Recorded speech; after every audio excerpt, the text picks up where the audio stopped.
Gettysburg on November 19th, 1863. It said, 7 years ago, our fathers brought forth on this continent a new nation, conceived in liberty and dedicated to the proposition that all men are created equal.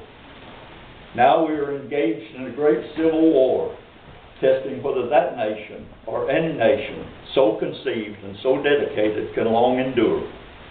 We are met on a great battlefield of that war.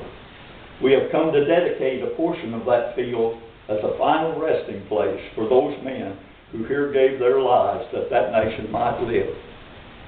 It is altogether fitting and proper that we should do this, but in a larger sense, we cannot dedicate, we cannot consecrate, we cannot hallow this ground. The brave men, living and dead, who struggle here have consecrated it far above our poor power to add or detract. The world will little note nor long remember what we say here, but it can never forget what they did here. It is for us, the living, rather to be here dedicated to the unfinished work which they who struggled here have thus far so nobly advanced.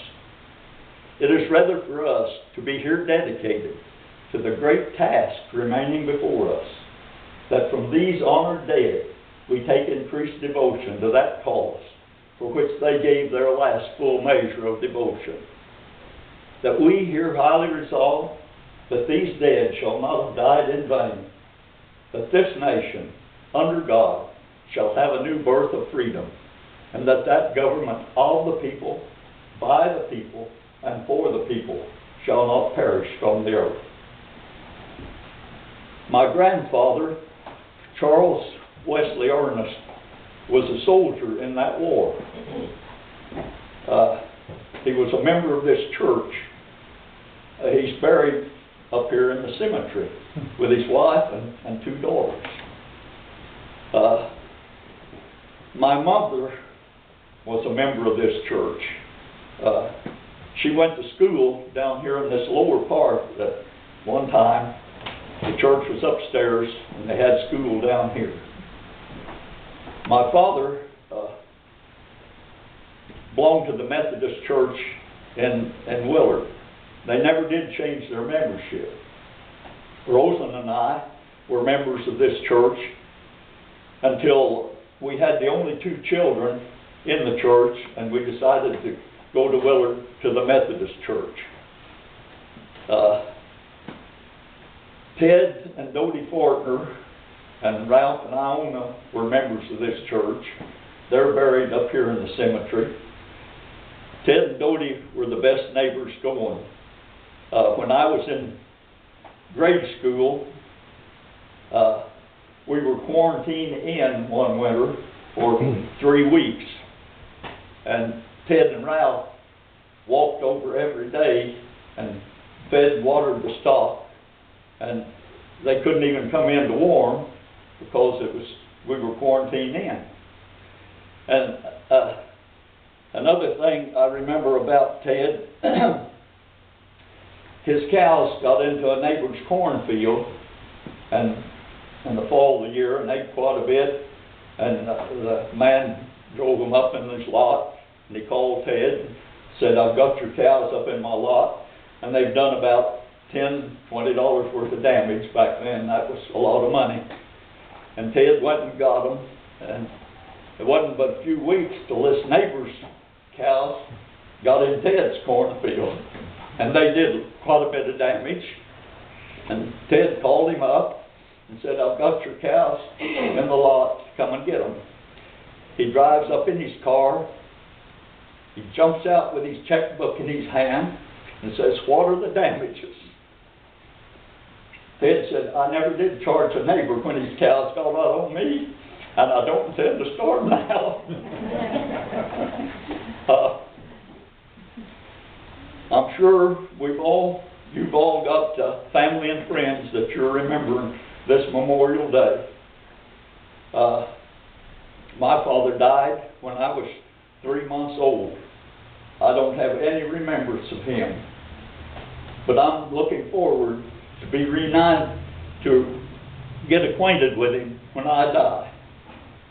The Apostle Paul said, if we have hope in this life only, we are of all men most miserable. Matthew writes in the 25th chapter, when the Son of Man shall come in his glory, with all his holy angels with him, and sit on his throne of glory. And I really think there'll be a rainbow around this throne. Were you ever in a rainbow? Back in the 40s, before I was married, and gas was 20 cents a gallon, I've driven for miles to try to get to the end of a rainbow. And it's always just over the next hill. You get over the next hill, is over the next hill. Several years later, after we were married, it came a hard rain one afternoon in the summer, and the sun came out, and there was this beautiful rainbow silhouetted against the dark blue cloud in the east. And Rosa and I were out in the backyard looking at it, and I noticed that it went down and touched over in the woods. And I could see that it touched some of the posts down at the branch. And I thought, I'd like to be in that. So I climbed over a back fence, ran about 100 yards, climbed over another fence, and walked out into this beautiful rainbow. The part I walked in was kind of amber in color. I didn't walk far enough till it changed colors. I walked out into the branch, it was dry, and stood on the limestone rocks until it disappeared from around me. John writes in Revelation that he saw a throne in heaven with God and the Lamb on it, and there was a rainbow around it. And it's not just a bow, it's a complete circle. When the Son of Man shall come in his glory, with all his holy angels with him, and sit on his throne of glory, and all the nations shall be gathered before him, and he will separate them one from another, as a shepherd divides the sheep from the goats. And he'll put the sheep on his right hand, and he'll put the goats on the left hand. Then the king will say to those on his right hand, come, ye blessed of my Father, inherit the kingdom prepared for you from the foundation of the world. For I was hungry, and you gave me meat. I was thirsty, and you gave me drink. I was a stranger, and you took me in. I was naked, and you clothed me. I was sick, and you visited me. I was in prison, and you came unto me. And the righteous will say unto him, Lord, when saw we thee hungry and fed thee, or thirsty and gave thee drink? When saw we thee a stranger and took thee in, or naked and clothed thee? When saw we thee sick and in prison and came unto you? And he will say unto them, inasmuch as ye have done it to the least of one of these, ye have done it unto me. And to those on his left hand, he will say, depart from me, ye cursed of my Father, into everlasting fire, prepared for the devil and his angels. For I was hungry, and ye gave me no meat. I was thirsty, and ye gave me no drink. I was a stranger, and ye took me not in. I was naked, and ye clothed me not. I was sick and in prison, and ye visited me not. And they too will also say unto him, Lord, when saw we thee hungry, or thirsty, or naked, or a stranger, or sick and in prison, and did not minister unto you? And he will say unto them, inasmuch as ye have done it not to the least of one of these, my brethren, ye have not done it unto me. Depart into everlasting fire, prepared for the devil and his angels, but the righteous into life eternal. Luke writes in the 16th chapter, Jesus tells about the rich man that was dressed in purple and fine linen and fared sumptuously every day, and the beggar Lazarus that was brought and laid at his gate, desiring the crumbs that fell from the rich man's table. And he was full of sores, and the dogs came and licked his wounds. And Lazarus died and was carried by the angels up into Abraham's bosom. And the rich man died and was buried, and in hell, being in torment in the flames, and seeing Abraham afar off, he cried out, Father Abraham, send Lazarus down here that he may dip the tip of his finger in water and put on my tongue, for I am in torment in these flames.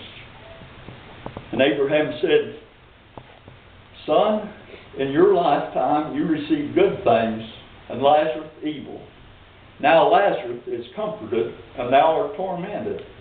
And besides that, there's a great gulf between us and you, so that they would come down, can't, neither can they that are down here go up. And the rich man said, Well, send Lazarus back to my father's house, for I have 5 brothers there, and tell them to repent, lest they come to this place of torture. And Abraham says, They have Moses and the prophets, let them hear them. And the rich man said, Nay, but if one rose from the dead and went back, they would listen to him. Abraham said, If they haven't believed Moses and the prophets, neither would they be persuaded, though one rose from the dead and went back. There's a story about the old preacher talking to the younger preacher. And he said, lots of times when I'm preaching, and I notice the congregation kind of loses interest, I'll stop preaching and I'll tell them a story. One of them that I've used is, I have a confession to make to you this morning. I spent some of the happiest years of my life in the arms of another woman other than my wife. And the younger preacher looked at him in surprise, and the older preacher said, in my mother's arms when I was a baby. Well, the younger preacher was preaching one day, and he noticed the congregation kind of losing interest, so he thought he'd tell them this story. Now, he hadn't told his wife. He says, I have a confession to make to you this morning. I spent some of the happiest years of my life in the arms of another woman other than my wife. And the congregation all perked up to listen, and he looked down at his wife on the second row, just staring up at him. Her eyes were big as silver dogs, and her mouth gulped open, and he went blank. Finally he said, and for the life of me, I can't remember her name.